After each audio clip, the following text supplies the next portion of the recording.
Hey y'all, what's happening? Chinese here, also known as China L. Colston, actress and indie filmmaker. So today on my film reaction Zoom collab, I'm joined with PK Dow. He's a teacher, he's a filmmaker, screenwriter himself. He's in Chi-Town, and we're gonna do a film reaction to the movie One Night in Miami, which is an Amazon Prime original film. PK, introduce yourself to my YouTube channel, YouTube audience, and Instagram followers.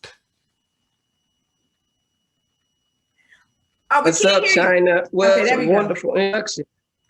You're welcome. Can you hear me now? I can hear you now. Yep. Okay, can you hear me now? Yes. All right, yeah. It's a wonderful introduction. So it's not much more I can say. Yes, I enjoy film. I make films. And it's everything about the filmmaking process. So I am very thankful having this opportunity to discuss this wonderful film that was just released last week. Yep. And he's a dope father. Okay. Okay, so I'm gonna go ahead. I have IMDb. So I'm gonna read from what IMDb says. Okay. One Night in Miami, released on Amazon Prime in 2020 of this month, January 2021. I'm sorry, January. It says One Night in Miami is a fictional account of one incredible night where icons Muhammad Ali, Malcolm X, Sam Cooke, and Jim Brown gather discussing their roles in the civil rights movement. And cultural upheaval of the 60s. So that's what it says per IMDb. Also, the director is the actress Regina King, the Oscar-winning actress Regina King. The writer is Kemp Powers. It was adapted from his play, and he also did the screenplay adaptation, which I love when the playwright, if they have the skill set, adapted to the screenplay, because they're going to keep all the essentials, right, of the story. Yeah, so right. PK, go ahead and chime in on how this film, we can break it down through like how the performances impacted you, how the writing, how the filming of it, because those are three components, and any other component that impacted you in such a way, pro or cons. Okay. All right. Well, first off, and just in general, overall, I really enjoyed the film. So I want to put that out there initially. Visually, it was nearly perfect. It took you back to that time, even though it's before our time, it still took us there. So we were immersed in the 60s. And anybody that followed Muhammad Ali and the other sports figures like Jim Brown, such as myself, as you know, being a sports enthusiast, I understood, you know, a lot of the aspects of the movie. So visually, from watching old clips of Muhammad Ali fighting in his early days, up until the 70s, when I was a youngster, where I actually got a chance to see him fight Larry Holmes and Leon Spinks. So I remember those visually. So it was, I say they captured that essence in that time period very well. Yeah, I agree. I love the, I'm sorry, let me go ahead, and I didn't even shout out any of the actors. So, okay. The principal, I'm just as principal actors, just to be fair. So Leslie Odom Jr. Portrayed Sam Cooke's essence. Aldous Hodge portrayed Jim Brown essence. Sorry, my computer. Eli Gorey, I hope I'm pronouncing his name. Eli Gorey portrayed Cassius Clay essence, and Kingsley Ben Adir portrayed Malcolm X. I love him. Malcolm X. I love Malcolm X rather. His essence. So and then I'll continue. So I loved how Regina King chose to open up the movie in a wide shot. Was it a wide shot of the boxing, or did she open up with? It's been like a week. Did she open it up with Sam Cooke? No, she opened up a wide shot of the stadium, right? Yeah, and there's that little montage. Yeah. Yes, of Muhammad Ali fighting in the UK. I forget his opponent, but I loved how she opened it up from the POV of the audience members, a wide shot establishing the ring, and then she did and they dollied in and then over the actual rope of the boxing mat ring, and then we got these two shots.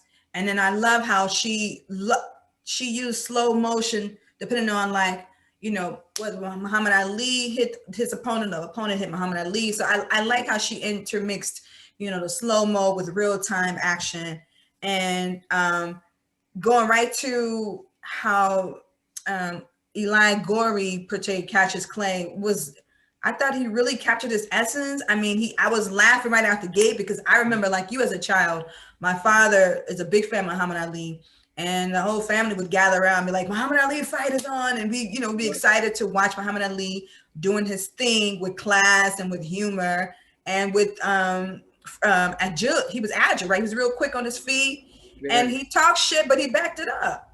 And I think the Eli captured that sense of humor and sense of, I guess, arrogance and skill in the ring. Yeah, I thought he did a good and his interacting also with his coach. Are they called coaches though in boxing? Yeah, you know, trainer. Boxing coach and trainers. Yeah. Mm-hmm. Trainer. So she's like, we're going to introduce Muhammad Ali, at least Cassius Clay, like this. We get an idea. He's like, just the expressions he gave of Muhammad Ali was like, it was so on point from my memory of Muhammad Ali. And then she dissolved to, we were introduced to Sam Cooke, portrayed by Leslie Odom Jr., and how Sam Cooke was at this, what was a casino in Vegas? No, yeah. Los Angeles. He was performing. You can take over, PK. Was the Cabana? Is it Cabana? Cabana, yes. So which was big time, especially back then. You know, back then the black people couldn't go to the Copa, but they can definitely perform. So that was like a highlight for him, as he said in the movie. Mm-hmm. But he wound up flopping, trying to do some music that was relatable to them. Right. And, you know, by doing a cover of a song that they were familiar with by white artists, but it didn't go over so well for them. So that was a good introduction to them, you know, letting them know. You know what? I'm glad you brought up that point, because the Caucasian lady in the audience, like, oh, I like it when Debbie, whomever, I like the way her rendition of the song. And I think the reason I like that scene is because they, to me, were hinting at, you have to be, you know, culturally true to who you are, or, you know, artistically true to who you are. Like, as August Wilson said, everybody has a song in the world, right? And so if you're trying to sing somebody else's song, mm-hmm. it's not going to come across as impactful, although Whitney Houston did slay Dolly Parton's song. So there are exceptions, right? There are exceptions, but I like how it's showing, like, he was trying to appease the audience, because people for the most part, we connect to your authenticity as an artist. Now they were being racist, right, too. So I think even if he wasn't been authentic, they would have been like on some like boo, you know, outwardly, but on low key, like, damn, he's a wonderful singer. Mm-hmm. Yeah, and I think, but that's that kind of comes full circle once we get into the meat of the storyline. Mm-hmm. And that was just another internal thing, an internal struggle I think he may have had as an artist. You know, because in your desire to gain success in that arena, you do lose a piece of yourself. And he wasn't at his best because he wasn't doing Sam Cooke. And that kind of lens later on, I thought, that's why I say I thought that was a good introduction, because that's an inner struggle. He was upset that he didn't do well, and this was the pinnacle in his mind. I'm doing the Copa. I made it. But then, did you? Did you? Did you really make it? No, you fell flat on your face. Exactly, because you wasn't being Sam Cooke. You was being what they wanted you to be. So do you think if he would have sang a song that he had written and recorded, do you think it would have impacted them in a positive way, or they would have been they were so racist they would have like rejected it regardless if he was being authentically himself? at that time? I think at that time he was gonna meet some opposition, no doubt. Period. But I think if they don't have a reference point, because you got to look at it, they don't know him. Oh, right. So you introduce yourself to them. Okay. Right. And in doing that, they wouldn't have had a reference point to compare him, to just add fuel to their anxiety about him being there in front of them performing. So if he would have came out with something that he was known, because they said his popular song, what it was, but he didn't do that popular song. He should have did his, if he had done his material, whether they liked it or not, it would have been showing his authentic self, and he would have been in his zone. And I'm pretty sure people would have gravitated towards, especially the females. Oh, you want to speak up? You want to speak on that? Once you get the female, that's it. The guy's gonna follow anyway. You know what I'm saying? I might be a little jealous, but hey, when you're an artist, once you get the female on your side, your sales go, your concerts go, because they gonna want to go. And they're like, hey, baby, take me to the Sam Cooke show, take me to the whatever, because you got them. And if he would have did his material, it would have been some racist folks would have him and her. But overall, he would have been giving his authentic self, and you can't do nothing but appreciate, because we appreciate his talent when he's doing Sam, you know. Yeah, and y'all see why I have him on? Do you understand? Yeah, you understand? Okay. Respect to that. So then let's go ahead and then they dissolve over to. You tell me if it's Jim Brown, because if Malcolm X came last, it was Malcolm X. Who was introduced next? Was it Malcolm X or Jim Brown's segment of the story? I believe it was see, Malcolm X came in, I think, with Cassius when he fought Sonny Liston. So I think it was Jim Brown going back to the plantation house. Yeah. Mm-hmm. Yeah, so I believe it was Jim Brown. So Jim, yes. So Jim Brown was being introduced to us in a way where, so he was just starting. Oh, he was driving to, I guess, was it a former coach or a present coach? Okay, in the South, I'm thinking. I don't know. I didn't get that impression that he was a coach. Who was this? But I wasn't clear on who this character was to him. From what my take was, you know how in the rich person in a southern town, or the plantation owner, mm-hmm. I think I got the impression that his family, was old money in the South. Of course. And basically he might have got word that he wanted to talk to Jim, and that's why he came over there. That was my impression. But I don't think he had a coach relationship. I think he was kind of like, this guy, this is the big wig in this particular community.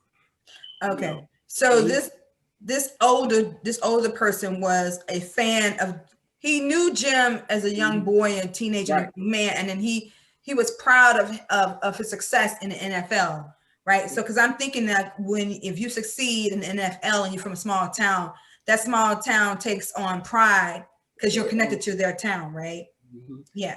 And then I alluded to that. Yeah, what I thought was really interesting about that, or honest, was like, again, it was like this, the reality of the relationship between Caucasians and Blacks, generally speaking, in the South, whereas Jim is talking and there's just like this warm camaraderie between the two, reminiscing and shit. And then the Caucasian cat's granddaughter is like, can you put something up, put it back together, whatever. And Jim offered to assist, and he was like, no, we don't let niggas in the house. And he said in a cavalier manner, like, yeah, what are you doing? Not even angry, just like, no, we don't do that. Right, exactly. But PK, when Jim Brown reacted in that manner, in a way that was like, he was appalled. I'm like, why was he acting brand new? Like this type of person, his personality couldn't be new to Jim Brown. Did he think that he was going to change because he was proud of his success? Because I'm like, why are you acting surprised? Like, this dude is a racist. Like, I know he's not like a new racist. Like, he must have been racist all his life. So what made you feel comfortable that you can go in his house, or that he would have a change of heart? And that's why I was thinking that their relationship wasn't that that prominent prior to that meeting, because like you said, he would have known. So I don't think it. I think he had a certain sense of, the guy put him at ease with his, adoration and I'm proud of you and this and that and this and that. So maybe he, at that point, let his guard down. I don't think it's like he came to town where I'm Big Jim Brown and blah, blah, blah, and I can do what I want to do. No, I think, and then I had this discussion with my daughter. I was thinking he was, in essence, letting him know, I don't care how big you get, you still a nigga. Yes, right. Because his reaction was like, and I know sometimes I think of my 2021 mindset, right? It's like, I don't need your fucking validation. But that's China in 2021. Right. So it's like, but then there was times as the movie progressed, it was saying how Jim Brown was, very outspoken to the media. He's very pro-Black in many ways. But it's interesting because, like, I guess he had a boldness when he was addressing the media, but he didn't exercise that same boldness as he interacted one-on-one with that older white person. Right. I thought that was interesting. Yeah. And then, he also said that he mentioned the fact about Jim Brown's family. So his family is still in that town, connected in some kind of way. So he can't make waves for his family while he playing football across the country. But mom and dad, or auntie and uncle, whoever's still there, got to deal with the reality of that relationship down in the South in the 60s. You see what I'm saying? So for him to be bold, it's like one of them trying to pick your battles. Now, it's easy for Jim Brown to buck up, but what about mama and big mama? You know what I mean? They still there. They're not, living your life. So when you take the full scope of that situation and coupled with the time period, remember, they still running up at people's houses, taking Black men and children out, and they not doing anything about it. So you got to keep that in mind too. That's what it was, 1963 this movie was set in? 63, yes. Okay, so 63, that's 8 years removed from Emmett Till murder. So you're in the South. So pick your battles. So pick your battles. Yeah, it is very like there's a boldness that one may exercise in the North that they won't exercise in the South. Right. And you're right about there's a ripple effect to how you interact with folks in the South, because maybe you can stand up and fight them, right? But your moms and your dad are elderly people, right? And your aunts and uncles, they may not have the same courage that you have. And so you want to keep it peaceful for them. So I didn't really think about that. Yeah, the ripple effect, right? Yeah. Okay, and then let's go ahead and then they introduce King Malcolm X.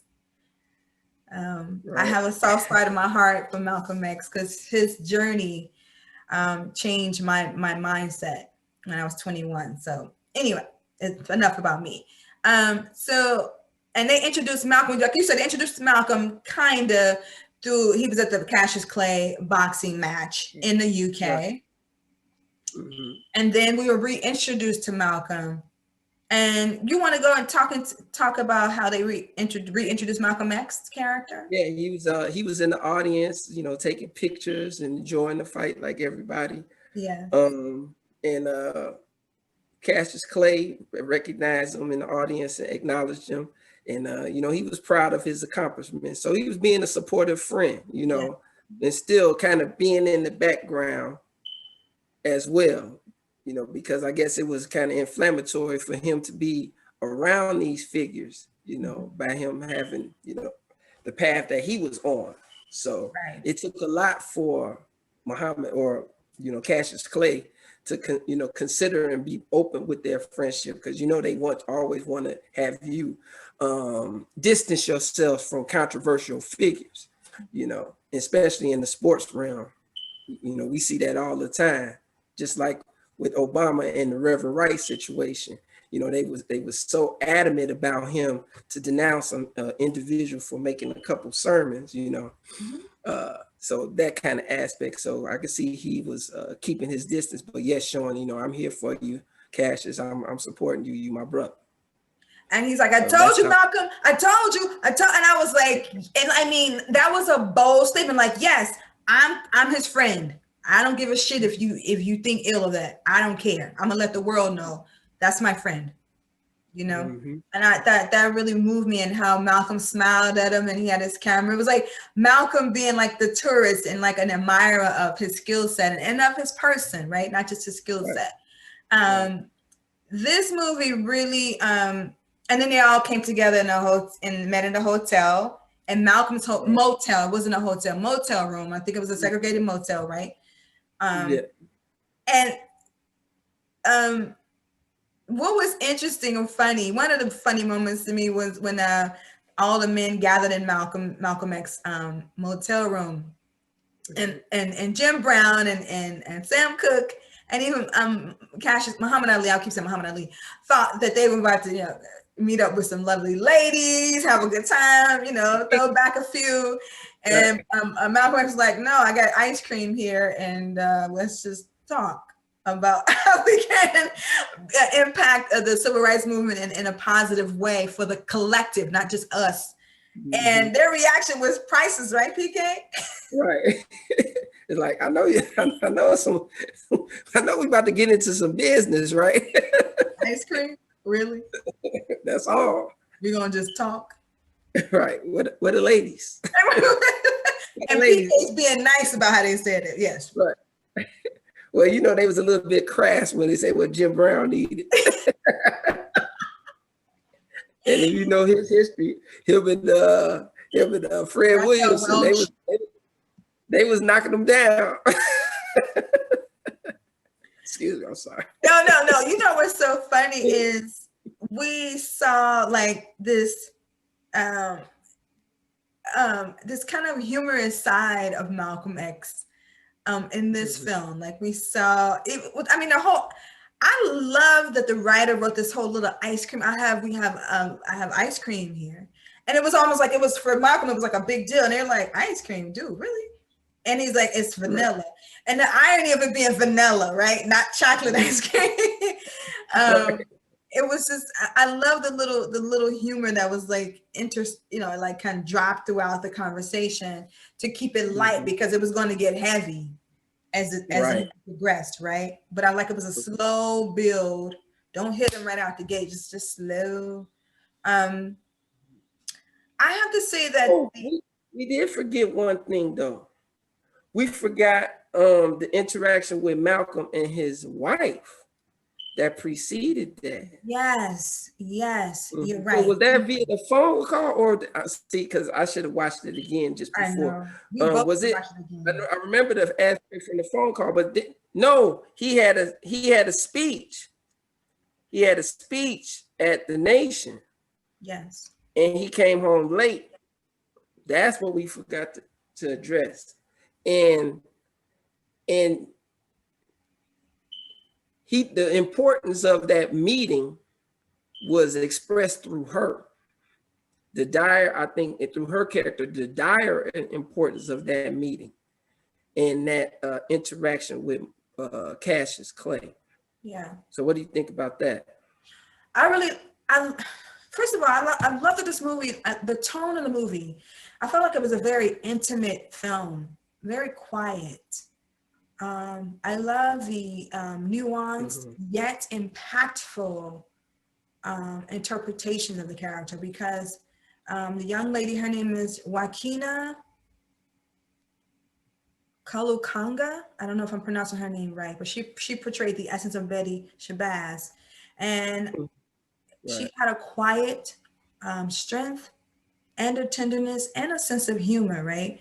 So she was definitely stressing to Malcolm X, you need to communicate to Muhammad Ali that you are parting from the Nation of Islam. I know this is a sensitive matter, but you need to do that. and because Malcolm wanted to, was hoping to persuade Muhammad Ali to join his sect of his faith, of his organization, and he was a little cautious and concerned that because he didn't want, I think he didn't want to create a division between him and Elijah Muhammad, but he knew he had to go his own route, but still practice the same faith, right? Right. And so his wife was definitely kind of like tenderly nudging him, like, you need to, I don't know if Muhammad Ali is going to really be down for that, because he, so I thought that was a nice, they were very like cautious how they approached that scene. It was very tender too. What are your thoughts about that interaction? Yeah. But I think it was more part. I think it was more than just, it was like, are you working hard to get him aboard? I think they felt it was a necessity to have him follow him. Because he would be the draw, was right? more like, I have a good relationship, make him stronger. And you got to think about it. The division, we all know the history of it. And they wound. But I think in his mind, and have we got this iconic figure on you, when you got the heavyweight champion or this individual on your team, and he can also bring up him, that people that to Muhammad, or Cassius Clay, as well as look up to Malcolm. And I was thinking from her character, because she a lot, and that nudging him, that a lot hinged on that interaction. Yeah. I like the way they handled it. She just looked like she was full of not fear, but like she was really highly concerned, because I feel like it seemed like Malcolm, like Cash, he really respected Muhammad Ali in totality, like his boldness, but his willingness to learn, and that he trusted Malcolm, right? So Malcolm was really like, I've already gained his trust, and now I'm going to have to express something that may like do away with that trust or minimize it. So I thought that was an interesting aspect of this narrative. Yeah, I really liked how that scene was handled. I really do. And so we can move forward, like when all the men interacted, and we noticed that the biggest conflict from what I observed in the film is that between Malcolm X and Sam Cooke. Because Sam Cooke was, like we said, was a singer-songwriter, really popular on the rise. Not on the rise, but he was a star, right? At least predominantly in the Black community. And Malcolm was really pushing him about, you need to use your gifts to progress the movement, to impact, to benefit the American Black collective. Because it's beautiful that you have excelled as a singer-songwriter. That's a beautiful thing. But don't forget the collective. You can't help everybody, but you can use your songwriting skill set to bring awareness or to express the voice of the community in your songwriting in some way. And and Sam Cooke was like, "You get off my back, man. I like writing love songs. I'm making money. I love that Malcolm was schooled too by Sam Cooke. Like Malcolm assumed that he was only a singer-songwriter, not to diminish that, but he was like, no, I actually own the rights to my music, which is revolutionary, right? That's a radical move, because a great number of songwriters, they don't own the full publishing, unlike Ray Charles did, of course, from his biopic, but that was progressive, and Malcolm was surprised because he had other groups, he was managing other groups, so he was helping other Black singer-songwriters and or just singers under the umbrella of his company. So that's pro-Black too, right? Right. Trailblazing. Yeah. And so and it was interesting because the Jim Brown character, he was like the peacemaker in the group. He was so cool and just calm and he would, but he also like, I'll beat your ass. And don't talk out the side of your neck either. I don't care. Malcolm, Sam Cooke, Muhammad Ali, I'll fight any of you. I mean, don't get it twisted. I'm acting peaceful here because we respect each other, but yeah. Don't take my very cool. He said, don't bring those knives out at me. Yeah. So you want to talk about the interaction between the men in the room or the conversations that really like struck you? It stood out. Yeah. What most the interaction with Malcolm's character, with Malcolm and Sam Cooke, came full circle, and it was done well because. And Malcolm said himself when I believe he was speaking with one-on-one with Jim. I don't dislike this brother, I admire him, because I want him to do better. And if you think about it, a lot of times as a coach, educator, you see the potential in people, potential in themselves. So in your effort to motivate them, it comes off harsh or like criticism, and they in turn get defensive. Why you on me? I get that a lot as an instructor. Why you on me so much? And they don't realize until you talk to them one. I'm not hard on you because I don't like you.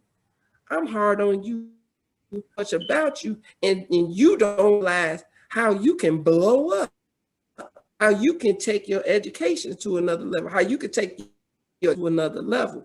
So by recanting that story about it and how that wasn't our first meeting. I've been in the form way back, and let them know that, look, this not coming from a point of anger. It's coming from a point of, I see something great in you, this you have already exhibited, and if you can harness that towards the movement, how much of an impact are you going to have on us, like you use the term, the collective, the Black community as a whole. And that interaction between those two, like, made the movie for me. It made the movie for me. And also, I don't know if I'm overstepping, but also when he gave him that Bob Dylan song and let him play that, it struck a chord in him. That's why I was saying that beginning part she did made the connection. He was not his authentic self. Yes. Bob Dylan, be honest with you, he's a folk singer at the time. That song that came out of him, authentic self, and it went to the top of the charts. Whereas as the Black artist, you so tiptoeing around the people that you sometimes can't be your authentic self. Right. And he admired that song Bob Dylan wrote, and it come to pass that wanted to do the same thing. So when Malcolm brought that to his attention, that struck a chord in him. You know what I mean? But at the time, so he was confronted with his inner battle he having. I see what's going on with my people. I'm making money, I'm doing these things, but impacting with my talent. That damn song. Yeah. You know what I mean? Mm-hmm. So that's why I said overall, this movie was like great for me. Very enjoyable to watch. I watched it again, you know, before we did this segment. That was very powerful, very powerful. Yeah, I understood Sam's I understood him being torn because as an artist, right? We create a world that we'd like to see or that we've experienced. And so there's like we're made up of many facets as a human being, right? So we have the side of us that is romantic, that is sexual and sensual. We have the side of us that is like, you know, I guess who cares about the collective, who cares about Earth and all those things. We all of us can be selfish at times, right? That's part of survival. So I understood how Sam Cooke was like, I want to sing about romantic love. One, I know it's sell, right? Going back to You to the Ladies, because that's part of fantasy, right? And everybody, most people on earth have experienced love or some form of connection with another person, right? So that's going to always sell if it's a good composition and blah, blah, blah. So I understood him like, this is making me money. Okay, these love songs. And if I talk about activism similar to Marvin Gaye, if I talk about, you know, the injustices that we experience as Black people, then because the majority of people in this country are Caucasian, right? At that time, not saying I meant to say, the reason I said it because there are Asian people, there's other people, but in the 60s, you know, for the most part, there was a lot of like, it was mostly Black and Caucasian, right? Prior to the Immigration Act, blah, blah, blah. So he was like, most of my money, was most of Sam Cooke sales as a result of Black consumers, or did he have a crossover appeal by 1963? He had crossover appeal. Okay. He had crossover appeal. Okay, but good. He was knocking those doors down visually, because he was doing the circuits of the, you know, the Johnny Carsons, the Dick Cavett's, and these introduce him to a white audience. Okay. So we were there, but he had garnered a large portion of the white audience as well. Okay, so right, so he didn't want to be off-putting to his new white consumers, right, by writing this song. I mean, this song turned out to be a hit and a classic, right, to this very day. But I liked seeing that he was like, yes. And who are you, Malcolm, to judge me? Like, have you even asked me how I contribute to the cause? You just assume that I haven't done anything to progress a number of Black people outside of myself. But also on the opposite end, I appreciate Malcolm stressing like all of us need to be using our platforms to improve the condition of the collective, right? Because Malcolm was like, I'm not about that individualism shit, right? Like that shit is old. And I need everybody to be aboard, all of us in this room, whatever your lane is, bring some other Black folks along that make sure that their lives are being positively impacted in some way. So I like that Malcolm was that voice, right? Like the author didn't make him a different Malcolm, where like, oh, okay, that's like, no, like it's fine. Like, right. So I appreciate that. And then also I love the interaction between Malcolm and his daughter. That scene where he told her, he called her, spoke to Betty first, and Betty's like, well, the little girl was like, I want to come out, I want to talk to my dad, and she's like, it's late, but she put on the phone anyway, and you know, he's like, go to this book, open it up, and then there's a letter he wrote to all of them.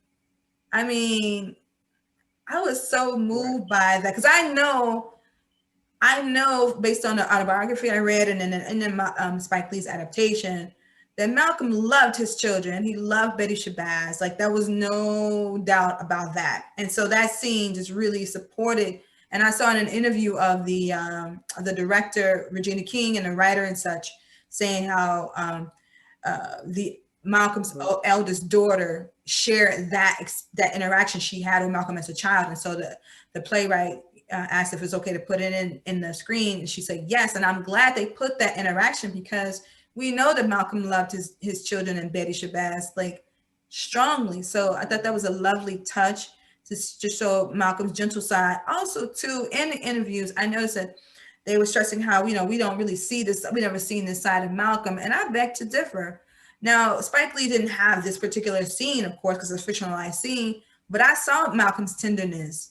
I saw his masculine softness and his love for his children and Betty, and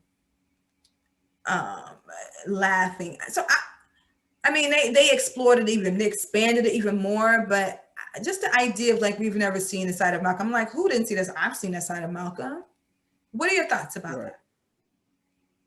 Yeah, because I don't know, I spoke with somebody and they was trying to say that they kind of slept too much, and I don't know if it was in respect to just that made them seem like the scene when they were on the roof and they would talk about how he wasn't athletic, and then, you know, he stammered a lot, so that kind of, you know, gave him almost like a, so some people was kind of put off on that, because I guess looking at the aspect of him from some of his speeches where he's and aggressive and masculine, that portrayal kind of not just showed the tender side in a tender moment, but a picture that kind of showed him as a weaker figure in that respect. So I kind of understood that a little bit, because you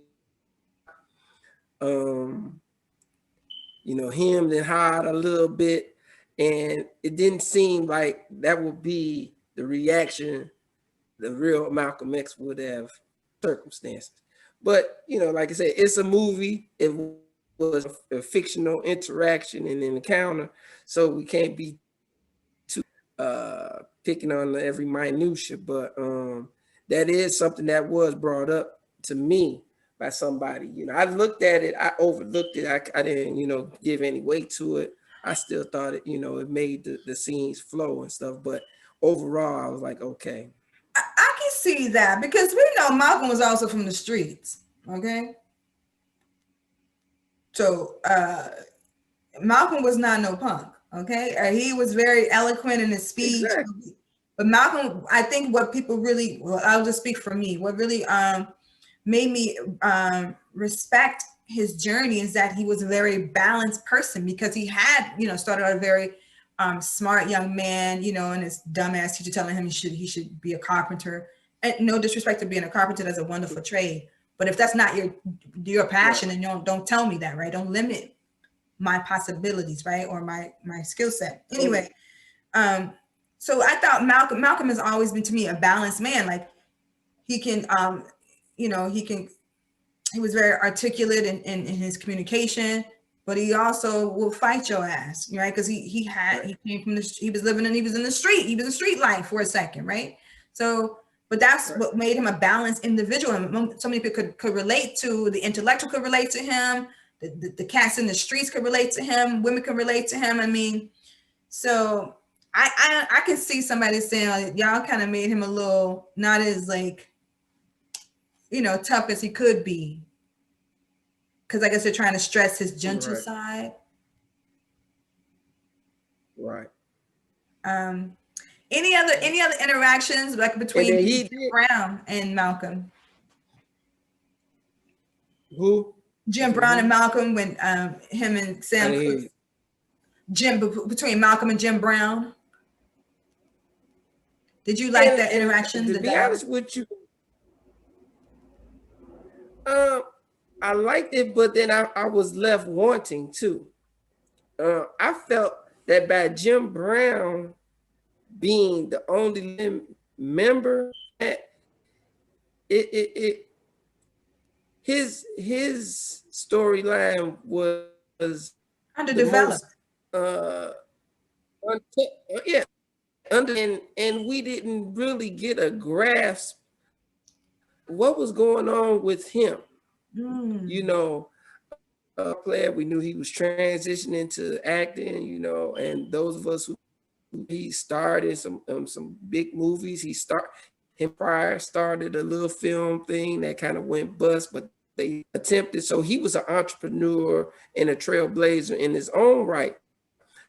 Go into his storyline so much like the mediator and a sounding for some of the conversation. So I thought that in the live, I don't know what it would have took for them to develop him a little bit more. It would have been nice to hear some more about Jim Brown's character in this film. But yeah, that's the only thing I could say. I felt like wanting, like it was not enough. They didn't flesh it out enough for my taste, because I was interested in what was going on with all of them, and so that's the only thing I can say about the Jim Brown one. I mean, most was the interaction between Malcolm and Sam Cooke. I think the whole movie for me, that made the whole movie for me. That did make the whole movie. It's real because it goes, you can look at that in present day. I could see LeBron James and Michael Jordan having that conversation, or some of these other people like Bill Russell, who was involved in the movement, having that conversation with Michael Jordan. You on this big stage, you have the capacity. You a billionaire. I mean, come on, brother, step up. So that's why. But with Mike able to delineate his contributions like Sam Cooke did. On this, putting this brother out here doing this. I made money for was it the song that the Rolling Stones covered, Womack. Does Michael Jordan have that? Not, you know what I mean? But LeBron could say, well, I built a school in my community. I give this much money. In this sense, I stepped foot in the NBA. I've been using my platform to speak out on social justice issues. You see what I'm saying? Mm-hmm.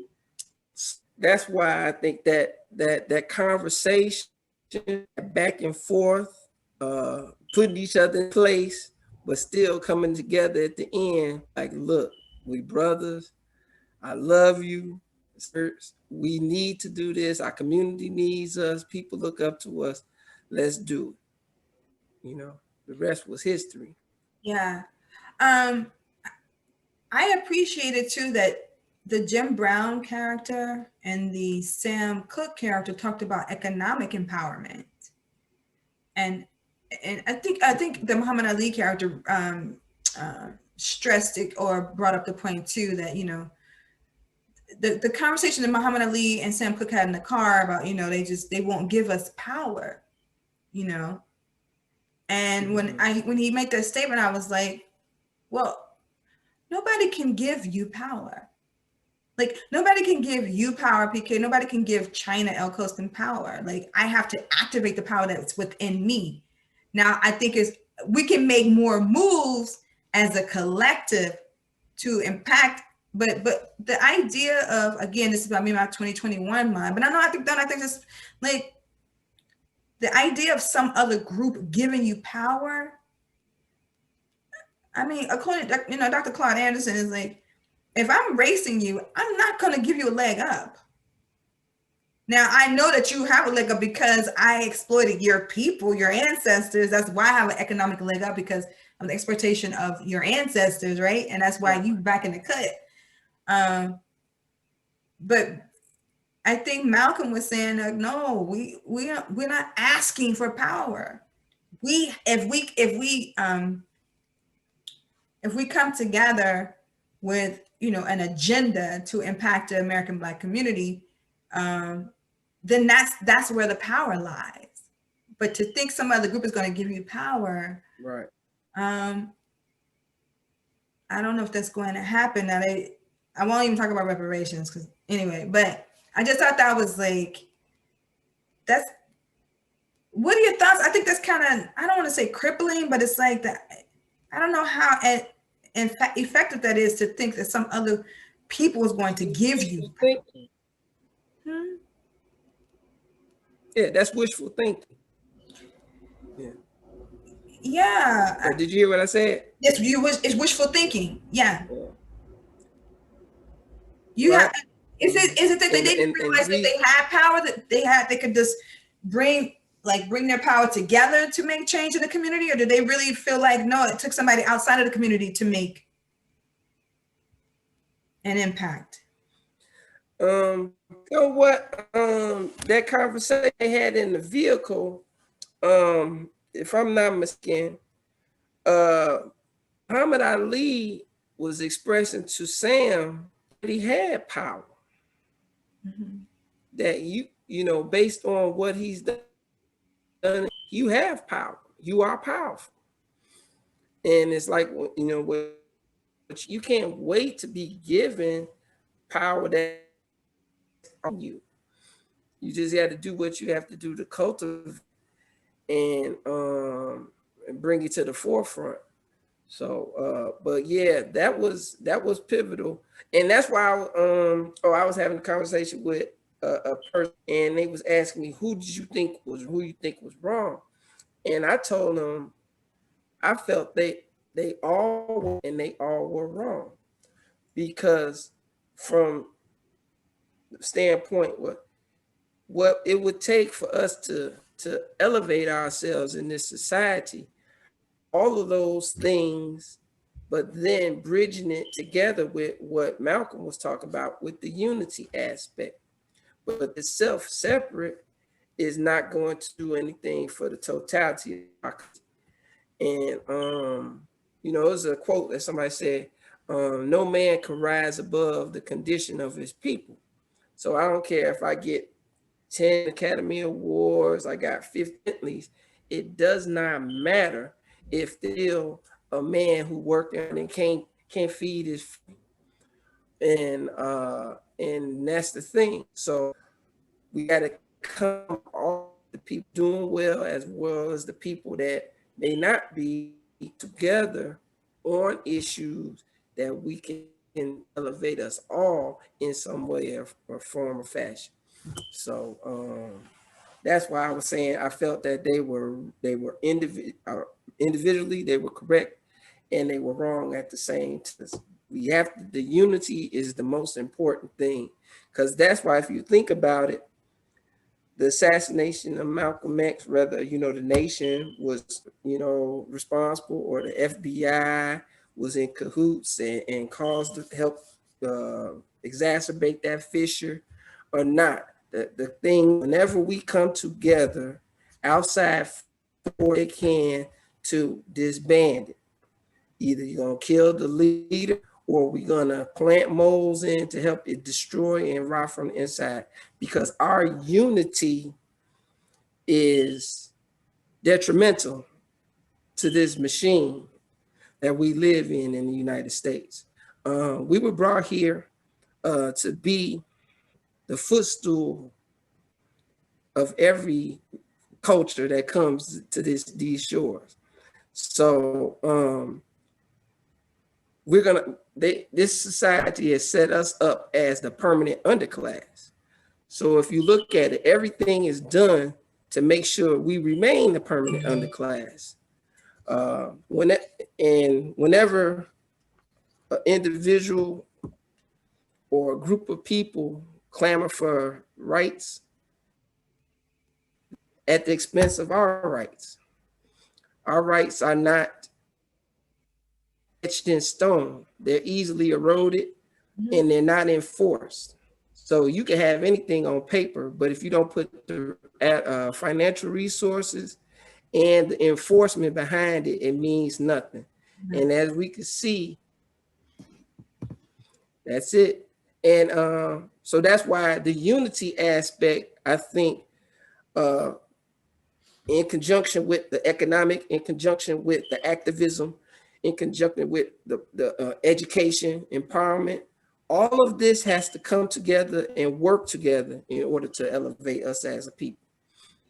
Exactly, which was a nice, you know, I agree, because it's a nice segue to, for me, like you mentioned 4 components, right? So You have Malcolm, who was like a height of activism. He gained the trust of people, Black people, of every kind of Black person, right? And then you have the entertainer, Muhammad. Well, there were three entertainers, right? There's one, the sport entertainer, two sport entertainers, and then you had the singer, music entertainer. But they were all very impactful in the world, right? So I like that it was like Sam Cooke can do his part lyrically, right? And then with Jim Brown was, you said he established a film production company with Richard Pryor. Yeah, later on, yeah. Yeah, look it up. Him and Richard were business partners, and they produced some films.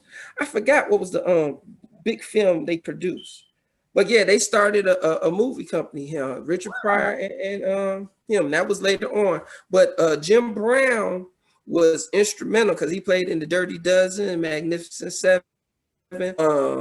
These were prominent roles, that and big Hollywood film. So he was doing his thing. So that was the beginning, because he was saying, I did my first movie, they paid me $32,000.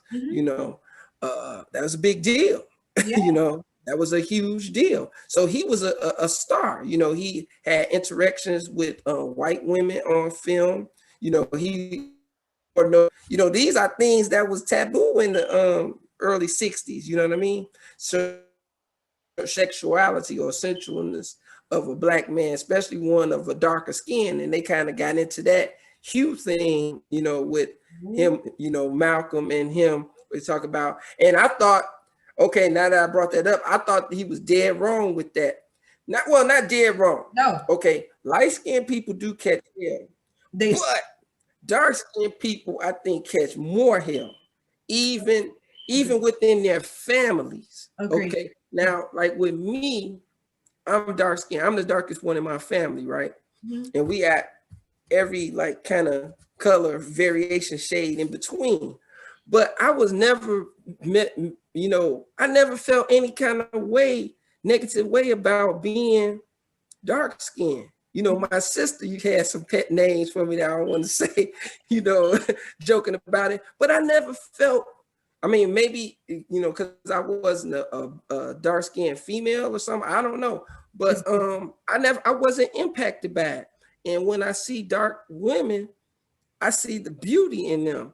So it, skin tone thing was never my thing. It didn't move me one way or the other. But it is real. And I noticed that in my life, a lot of the dark-skinned women internalize the negative connotations about being dark. And, they want to either seek, relations with lighter men or maybe even Caucasians or Mexicans, because they just say, I want to have a light-skinned baby. I've heard these things growing up. So it is a psychology behind it that I don't think the lighter people experience, even though they can't get picked on. So she cute, because by me being in school, I see it all. She thinks she cute and blah, blah, blah, and you have to diffuse these situations. They do catch hell, but I think the darker ones catch more hell because it's the fact that they consider it ugly, whereas she thinks she cute. On one hand, it's bad, but yet you being reinforced that she cute. You see what I'm saying? So it's a negative and a positive at the same time. But when it's talking about somebody dark, it's all negative. Right. And that's why it plays on the darker skinned person's psyche. So that's why I say when Jim Brown character said that, and then also by being a Black man, I'm just going back on that. He know, and like I was saying, he was mowing them down, right? White, Black, Mexican. And just, when I was younger, in my 20s or 18, 19, did pretty well. So it wasn't like your skin color impacted you negatively in terms of relationship. Right. Well, I did notice that it impacted me with having a relationship with darker skinned ladies.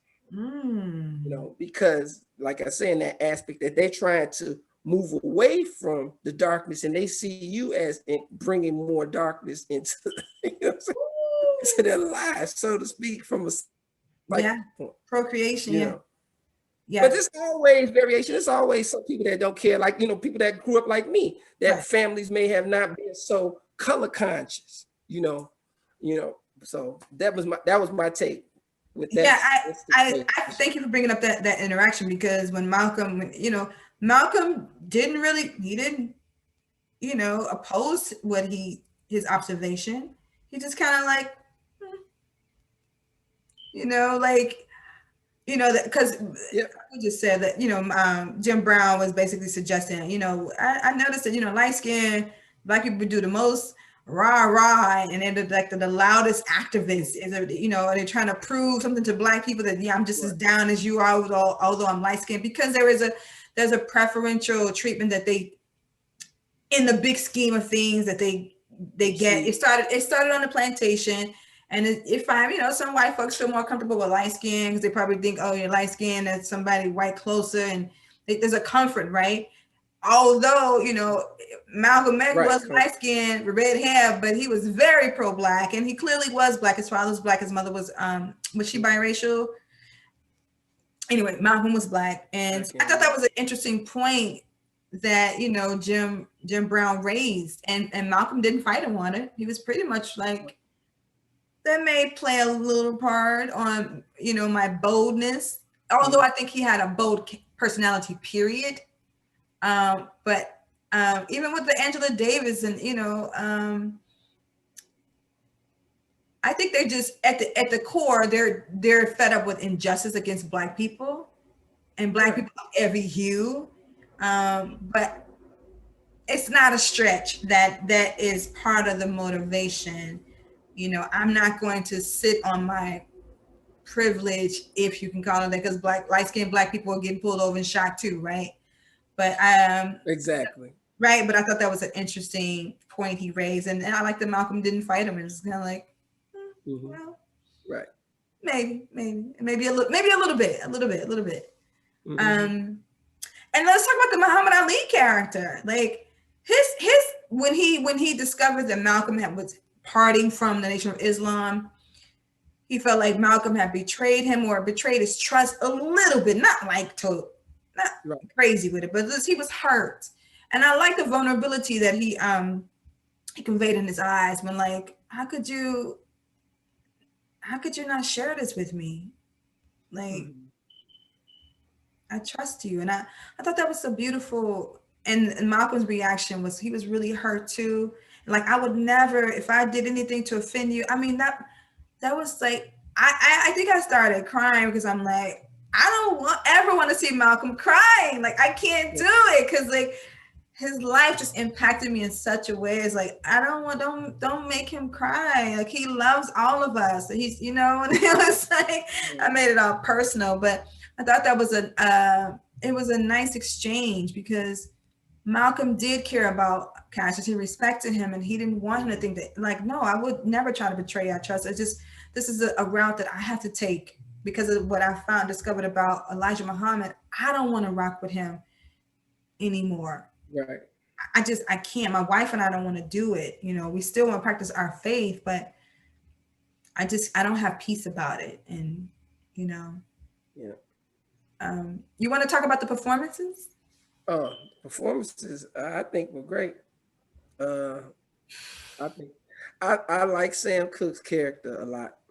I think I think he showed a certain dynamic range to his performance. I really liked it. Malcolm X, good. The guy, in some instances, reminded me of Muhammad Ali. In certain instances, everybody tries to get his cadence and way he speaks and everything, and it comes off of the, but he, in instances, he really looked like young Cassius Clay, and he really sounded like, young Cassius Clay. So it was a very, she got good performances out of those people. And that's why I was saying the moves, I felt so good about this movie. And I watched it, like I said, I watched it 2 times without, no hesitation. It's like, okay, I want to see this again. And it just was that impactful. So I saw it by myself, and then I sat down with my child and saw it. And, I saw her go through the emotions and everything.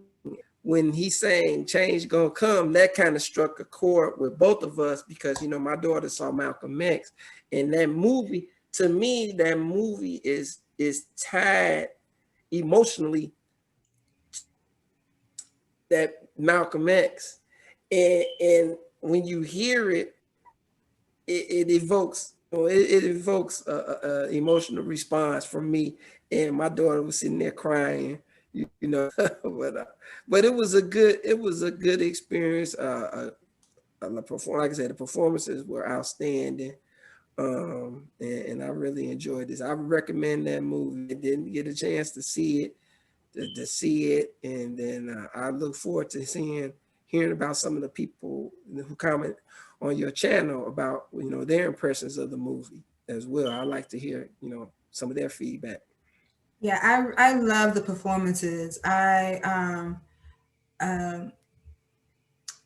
Leslie Odom Jr., who portrayed the essence of Sam Cooke, I thought he did such a wonderful job, like the intricacies of his character, his quiet moments, his boisterous moments, when he reflected, when he felt attacked by Malcolm, and then when he digested what Malcolm said and really was like, and when he was embarrassed that a white man had written a song authentically and he hadn't shared at least change yet. I think he had written change, but he hadn't shared it yet or recorded it.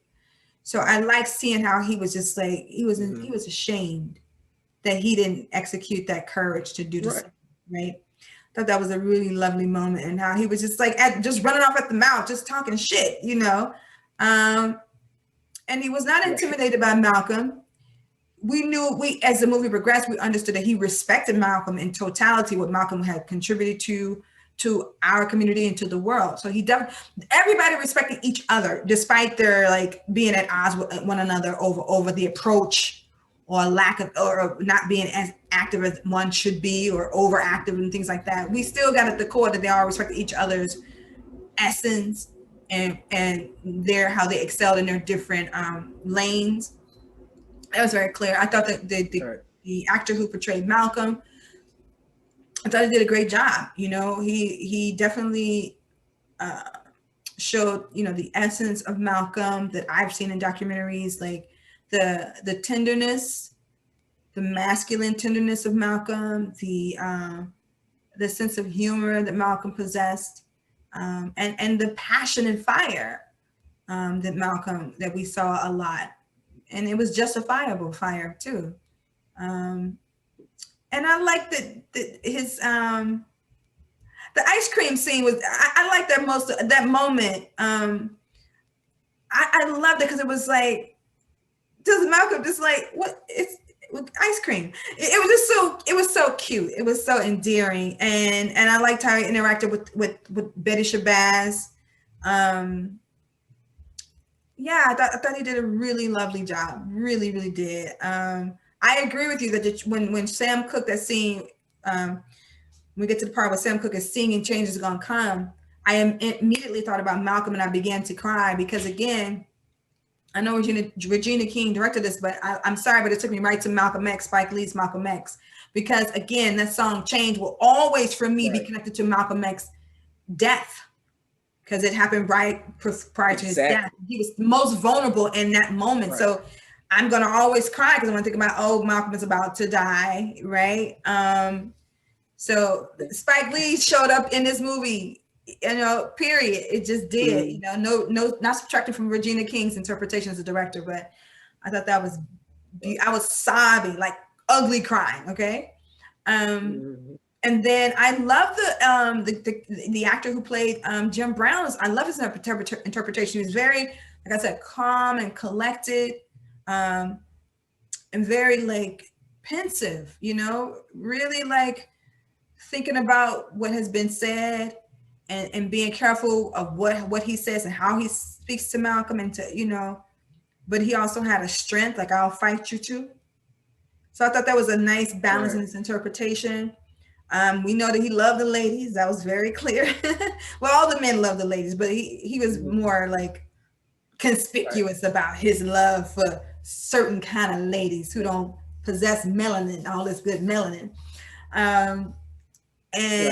His drive to take on a new career that was foreign to him. Right? And then lastly, the actor who portrayed Muhammad Ali, I loved what he did. I really did. I thought he captured Muhammad Ali's quiet moments really well, and his sense of humor really well, and his and most importantly, what impacted me the most in his performance was when he showed such vulnerability in his eyes when he thought Malcolm had let him down.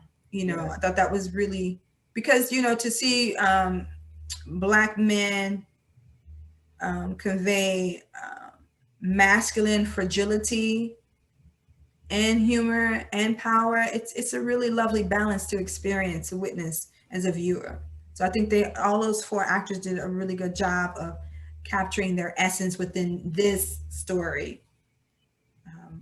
And shout out to Regina King, because it's her debut for directing a feature film, right? And I love that. I love too that a Black man wrote this narrative, right? Because although I write characters that include Black men, I think a man will always write a male character more better than me. I mean, a man who is a writer, I think he will capture things that I can't capture because I'm not a man. Right. I can only write from what I observe of my father and grandfather and brother and cousins, and but I love that it was finally written from a Black man, and these were balanced Black men, right? And it was it's from a Black man gaze, not from somebody outside of our community. Exactly. Yep. That's what makes it so great. And then so she, for a directorial debut, she did very, very, very well. And I look forward to seeing more things from her. Okay, so I'm doing a new thing now with the Film Reaction Zoom collab. So if you were out of 5 stars, how would you rate? Let's break it down. We can rate the movie itself, the writing, and the performances. So let's start with the movie itself. How would you rate it out of 5 stars? And that would be connected to her directing. So. Okay. I'm gonna say 4.5 stars. Okay. And the performances, I guess, as an ensemble, let's say that, because I don't want to do individuals. Yeah, as ensemble, 4.5. 4.5. And then the writing itself, the adaptation. I say 5. Okay. Okay, so then I'll go next. The direction, I'm gonna, out of 5 stars, I'm gonna give it I was so moved by the performances, which is a collaboration with the director. So I'm going to say 4.5. Right. And then as far as the performances ensemble, 5. Easy. Writing, I'm going to say 4 3/4. And I know my friend Sean's like, "Stop, who says 4 3/4, China?" But I'm going to give it 4 1/3 because, Right. Yeah. But I feel like the acting was really the strongest out of everything. But again, if it's not for the writing and the directing, the collaboration, it wouldn't be as strong, right? So overall, I would say, I would give this movie a 4 1/4 because I was very moved visually and emotionally by the piece. So anything you want to share with the audience, like they can reach out to you, connect with you on social media, or what you have anything coming up new, blah, blah, blah. No, I think I'll wait for a later date because I got some things I'm trying to put together. So I'll wait till it's a little bit more etched in stone before I reveal. I'm just like happy to be a part of this discussion. It was fun. It's good seeing you and talking about film. thing that we hold dear to our hearts. So that's all I want to share right now. But maybe if you have me on again later on, I might have a little something to share with the audience members. So how do they reach you on social media? Not on social media. Oh, okay. Right on. Old school with it. That's Cool. right. Yeah. Well, so anyways, y'all, I'm going to wrap this on up. So thank you. I hope you enjoyed our discussion, our film reaction to the movie One Night in Miami on Amazon Prime, directed by Regina King, written by Kemper Power, with a fantastic cast. And yeah, you can also download my movie Sweet Thing. You can stream my movie Dark Seed on Amazon Prime, and you can buy the Sweet Thing t-shirts for $25 if you are in the mood for walking around with a woman on your face. All right, take care, y'all. Peace. All right, take it easy. All right, bye. Bye.